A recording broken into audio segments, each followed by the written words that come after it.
নিরামিষের দিন মানে প্রচণ্ড সমস্যার ব্যাপার। নিরামিষের দিনকেই আমার কাছে বিশেষ কোনো সবজি থাকে না রান্না করার জন্য। নমস্কার বন্ধুরা, বেলাস কিচেনে আপনাদের স্বাগত জানাই। আজকে আপনাদের সাথে শেয়ার করব দুর্দান্ত ঢ্যাঁড়স ও পোস্তের একটি দারুণ রেসিপি। তো এর জন্য প্রথমে আমি নিয়ে নিয়েছিলাম পোস্তটি মিক্সিতে শুকনোভাবে একবার ঘুরিয়ে নিয়েছিলাম। তারপর নিয়ে নিয়েছিলাম কিছু ঢ্যাঁড়স, ভালো করে ধুয়ে তাতে স্বাদ মতো লবণ, হলুদ ও কাশ্মীরি লাল লঙ্কার গুঁড়ো মাখিয়ে নিয়েছিলাম। ওপর থেকে ছড়িয়ে দিয়েছিলাম কোট করার জন্য বেসনের গুঁড়োটা দিয়ে ভালো করে মাখিয়ে নিয়েছিলাম।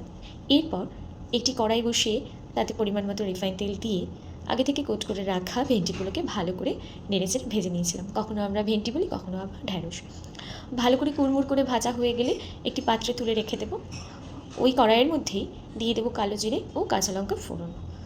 খানিকক্ষণ নাড়াচাড়া করে নিয়ে আমরা আগে থেকে যে পোস্তটা পেস্ট করে রেখেছিলাম সেটি ঢেলে দেবো। পোস্তটাকে ভালো করে তেলের সাথে মিশিয়ে নিয়ে অ্যাড করে দেবো এক এক করে হলুদ গুঁড়ো, স্বাদ মতো লবণ, চিনি ও কালারের জন্য কাশ্মীরি লাল লঙ্কার গুঁড়ো।